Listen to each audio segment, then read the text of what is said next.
Good morning, good afternoon and good evening, जो भी जिस समय लेक्चर देख रहा है। नाउ आज हम क्लास 11th का लेक्चर नंबर 7 स्टार्ट करने वाले हैं। और अपना आपको याद हो तो एक बेसिक कॉन्सेप्ट ऑफ अकाउंटिंग का कुछ टॉपिक्स छूट गए थे, कुछ पॉइंट्स हमारे रह गए थे। हमने 4 पॉइंट कवर कर लेते, एक बार हम उन्हें रिकॉल कर लेते हैं। फर्स्ट था हमारा कि जो बिजनेस एंटिटी है वो अलग होती है एक किसी भी पर्सन से जो उसको चला रहा है। तो इसे हमने नाम दिया था बिजनेस एंटिटी कॉन्सेप्ट। नाउ दूसरा जो कॉन्सेप्ट था वो था मनी मेजरमेंट कॉन्सेप्ट, यानी आपको जो भी मनी मेजरमेंट कॉन्सेप्ट, आपको केवल वो ही अकाउंटिंग एंट्री करनी है जिसे मनी में मेजर किया जा सके।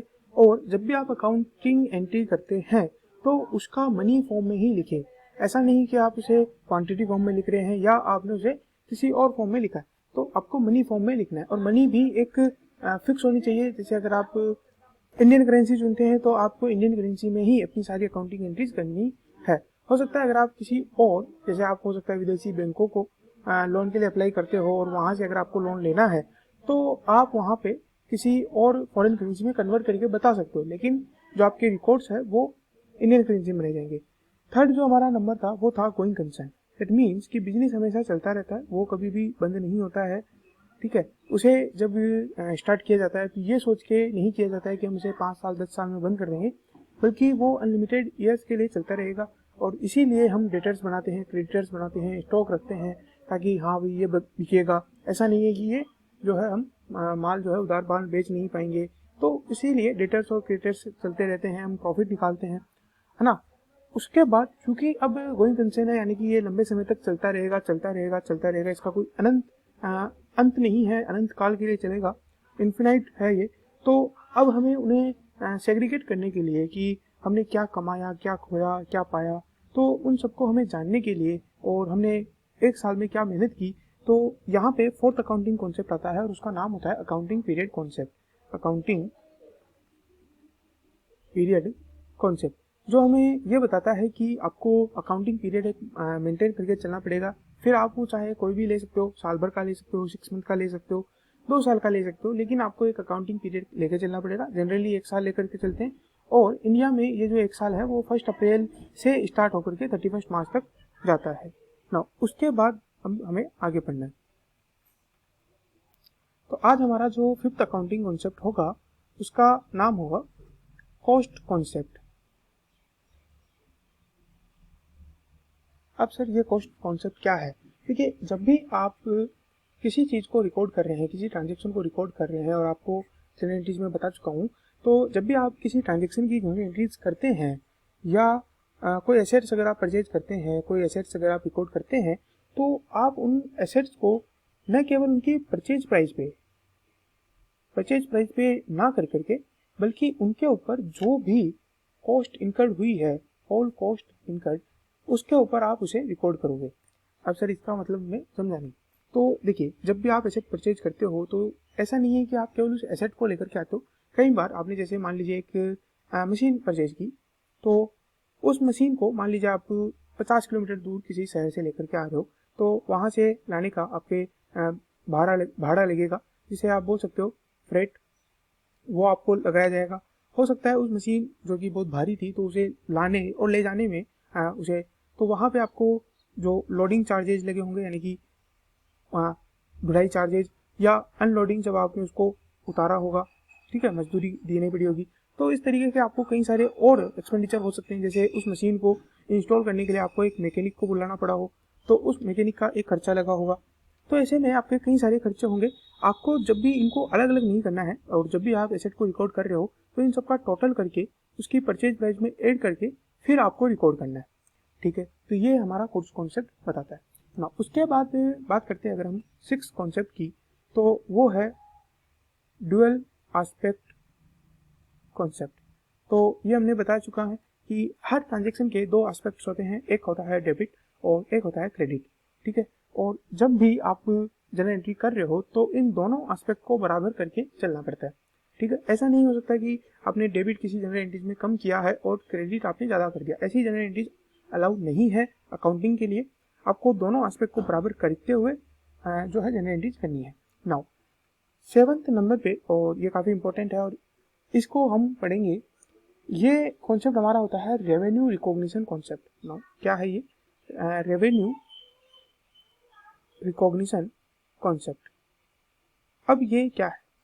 देखिए, मान लीजिए आप एक बिजनेस कर रहे हैं और जब आप सुबह सुबह अपनी दुकान खोलने जाते हैं, आपको रास्ते में आपका एक पुराना दोस्त मिलता है और वो आपसे बोलता है कि मैं शाम को तुमसे 1 किलो मिठाई खरीदूंगा, या आपके जो भी आप सामान बेचते हो तो वो मैं आपसे खरीदूंगा 500 रुपये की। तो अब आप, जैसे कि मान लीजिए ये आपका घर था, यहाँ से आप जा रहे थे और रास्ते में आपको ये एक दोस्त मिला, उसने आपसे बातें की और यहाँ पे 500 का उसने ना आपको पैसे दिए, बस आपको बोला कि मैं शाम को आकर के तुमसे 500 रुपये का सामान खरीदूंगा। अब आप अपनी दुकान गए, आपने अपनी बुक्स खोली और वहाँ पे लिख दिया 500 रुपये का रेवेन्यू कि मेरे को जो है 500 रुपये की सेल हुई। क्या ये सही है? नहीं, ये सही नहीं है, क्योंकि अभी तक आपको ना 500 की सेल हुई है, ना वो कस्टमर आया है, ना वो लेके गया है। ठीक है। अब आपको रेवेन्यू कब रिकॉग्निशन करनी है? रेवेन्यू आपको तब रिकॉग्नाइज करनी है, रेवेन्यू को आपको तब मानना है कि ये हमारी हो गई, जब आपको या तो वो रियलाइज हो जाती है, यानी कि या तो आपके पास उसका पैसा आ जाता है, या फिर आपके पास एक रीजनेबल सर्टिनिटी है कि भाई आपके पास पैसा आ जाएगा। जैसे वो आपसे सामान लेके चला गया, अब आपको पता है, ठीक है, उधार में लेके गया, लेकिन आपको पता है कि मेरा दोस्त है, अच्छा दोस्त है और मुझे पैसा दे देगा, तो वहाँ पे आपको अगर लगता है रीजनेबल सर्टिनिटी है तो आप वहाँ पे रिकॉर्ड कर लीजिए। ठीक है।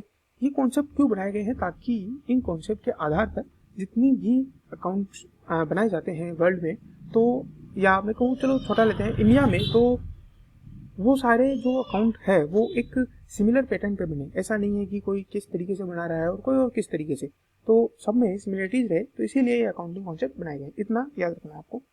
नाउ 8th नंबर पे जो हमारा अकाउंटिंग कॉन्सेप्ट आता है वो है मैचिंग कॉन्सेप्ट। अब सर ये मैचिंग कॉन्सेप्ट क्या होता है? क्या डेबिट क्रेडिट समान होते हैं? नहीं, वो उन्हें डुअल जो है एस्पेक्ट में देख लिया था। यहाँ पे मैचिंग कॉन्सेप्ट का मतलब होता है कि जब आप रेवेन्यू रिकॉर्ड कर रहे हो और जब आप एक्सपेंडिचर रिकॉर्ड कर रहे हो, तो ये दोनों सेम पीरियड के होने चाहिए और एक दूसरे से रिलेटेड होने चाहिए। जैसे मान लीजिए आपने एक एक्सपेंडिचर किया था 2 साल पहले और उसे आप आज रिकॉर्ड कर रहे हो और ये रेवेन्यू भी आप आज रिकॉर्ड कर रहे हो, ऐसा नहीं चलेगा। जो एक्सपेंडिचर जिस साल का था, आपको वो उसी साल में रिकॉर्ड करना पड़ेगा। जैसे मैं आपको बताऊं, मान लीजिए आपने एक रेवेन्यू अर्न करने के लिए आपने मान लीजिए कुछ एक्सपेंडिचर किया, जैसे कि आपके जो है होम डिलीवरी का एक मैकेनिज्म चलता है कि आप जब भी सामान देते हो तो होम डिलीवरी देते हो ना। अब किसी ने 500 रुपये का एक ऑर्डर दिया कि हम आपसे 500 रुपये का सामान खरीदेंगे, आप उसे ले जा करके होम डिलीवरी देते हो, जिसमें आपका खर्चा आता है 10 रुपये। तो अब आप ये नहीं कर सकते कि इन दोनों को, एक को आज रिकॉर्ड कर लो और एक को 1 साल बाद में रिकॉर्ड करो। नहीं, आपको उन्हें सेम अकाउंटिंग पीरियड में ही रिकॉर्ड करना पड़ेगा। ठीक है। तो ये बताता है मैचिंग कॉन्सेप्ट, ताकि जो प्रॉफिट और लॉस है वो अच्छे से कैलकुलेट किया जा सके ना। उसके बाद आता है जो कि अकाउंटिंग के लिए कम इम्पोर्टेंट है, लेकिन ये इम्पोर्टेंट है अकाउंट्स के पर्पज के लिए, वो है फुल डिस्क्लोजर कॉन्सेप्ट। अब सर ये क्या है फुल डिस्क्लोजर कॉन्सेप्ट? तो देखिए, जब भी आप अकाउंटिंग एंट्री करते हो तो आपको उस अकाउंटिंग एंट्री को करने के साथ साथ आपको उसे इस तरीके से लिखना चाहिए कि आपको पूरा जो पढ़ने वाला है उसको फुल डिस्क्लोजर मिले, उसमें पूरा एक समझ में आए कि आपने क्या लिखा है। ऐसा नहीं हो कि आपने जो लिखा है वो एक अकाउंटिंग पर्पज के लिए तो ठीक है, हो गया, लेकिन उसे सामने वाले को समझ ही नहीं आ रहा है कि आप वहाँ पे जो ये अकाउंटिंग की है वो किस चीज़ की है। और इसीलिए जो नीचे आपने देखा होगा ब्रैकेट में एक नरेशन होते हैं, मैंने अभी तक जो 2 अकाउंट जनरल एंट्रीज किए वहाँ नरेशन नहीं लिया, क्योंकि आपको हो सकता है थोड़ा हैवी लगे। आगे वाले जब हम अकाउंटिंग एंट्रीज करेंगे उसमें मैं आपको नरेशन के मतलब समझाऊंगा और उनको लिखना भी बताऊंगा। आपके एग्जाम पर्पज के लिए भी ये काफ़ी इंपॉर्टेंट रहते हैं। तो नाउ नरेशन जो हम करते हैं, जो कि ये बताते हैं कि ये अकाउंटिंग एंट्रीज हुई कैसे थी, क्या इसका उद्देश्य था और एवरीथिंग जो कि आपको पता रहना चाहिए। तो हम इसे बोल सकते हैं एक फुल एंड एडिक्वेट डिस्क्लोजर आपको जो देना है वो देना चाहिए। अदरवाइज अकाउंटिंग का कोई उद्देश्य नहीं रह जाता।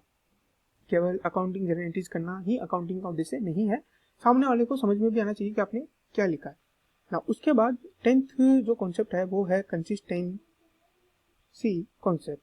अब सर ये कंसिस्टेंसी कॉन्सेप्ट क्या बोलता है? तो ये बोलता है कि आप जो अकाउंटिंग पॉलिसीज बना रहे हो, जैसे आपने कहा कि जैसे हम आगे और अकाउंटिंग पॉलिसीज बढ़ेंगे, लेकिन जो भी आप अकाउंटिंग पॉलिसी बनाते हो, जैसे आपने मान लीजिए अकाउंटिंग पॉलिसी बनाई है कि मैं रेवेन्यू को जब रिकॉग्नाइज करूंगा जब मेरे पास पूरा पैसा आ जाएगा, यानी कि रियलाइज हो जाएगा। या मैं मान लीजिए अभी मैं अकाउंटिंग पॉलिसीज आपको शायद अभी समझ में नहीं आएगी क्योंकि आगे हमारी है, बट नाउ जैसे मैं आपको समझाऊँ कि अभी जैसे जब यही चलिए कि जब भी आपका जो रेवेन्यू है जब आप रियलाइज करोगे केवल उसी समय आप रिकॉर्ड करोगे। तो ना इसके आधार पे अब आपको उसे तभी रिकॉर्ड करना है जब आप उसे रियलाइज करो। आप उन्हें चेंज नहीं करोगे आपके अकाउंटिंग पॉलिसीज को जब जब आपकी इच्छा हो। उसके बाद आता है 11th नंबर पे, वो है कंजर्वेटिव कॉन्सेप्ट या मैं कहता हूँ कंजर्वेशन कॉन्सेप्ट। ये क्या है? ये आपको बताता है कि इसे एक और नाम दिया जाता है, वो है प्रूडेंस। ठीक है, अब ये होता क्या है? ये होता है पॉलिसी, इसे अगर वन वर्ड में समझाऊं, पॉलिसी ऑफ प्लेइंग सेफ।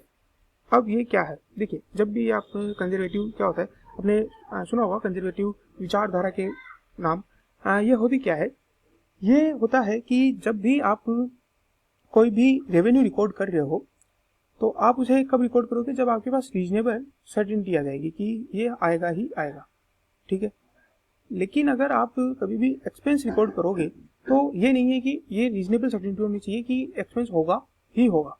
नहीं, एक्सपेंस को आप तब भी रिकॉर्ड कर सकते हो जब वहां पे एक पॉसिबिलिटी दिखाई दे रही है कि ये एक्सपेंस हो सकता है, ये चीज हो सकती है।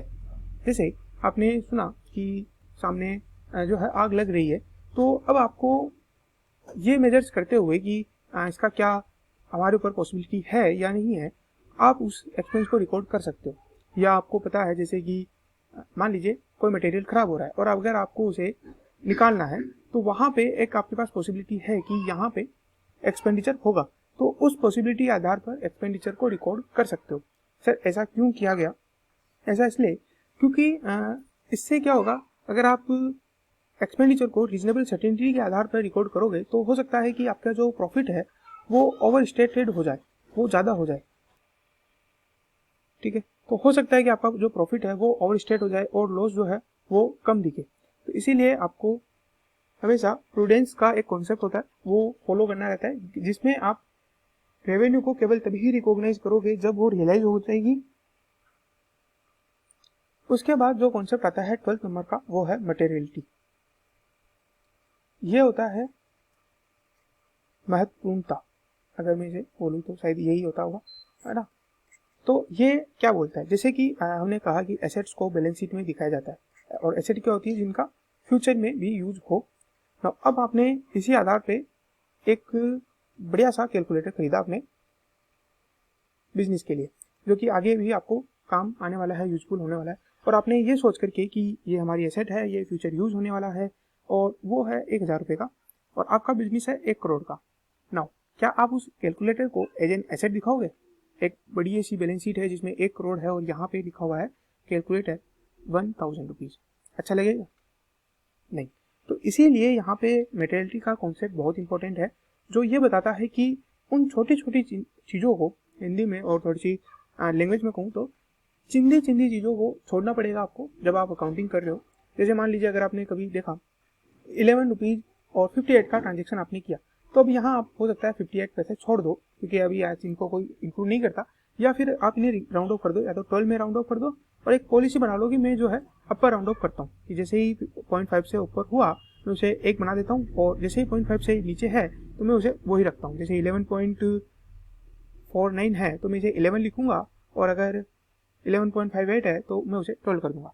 कई बार अगर आपकी जैसे रिलायंस इंडस्ट्रीज या बड़ी बड़ी कंपनियों की जहाँ पे हज़ारों करोड़ का बैलेंस शीट होती है, हज़ारों करोड़ के ट्रांजेक्शन होते हैं, तो वो उन ट्रांजेक्शन को जब रिकॉर्ड करते हैं तब तो एक्चुअल प्राइस होता है, लेकिन जब वो फाइनल स्टेटमेंट बनाते हैं तो वहाँ पे वो करोड़ या लैक्स में लेकर के चले जाते हैं। तो वहाँ पे आप सोचिए कि वो पैसे का छोड़िए रुपए का भी हिसाब नहीं रखते हैं, वो सीधे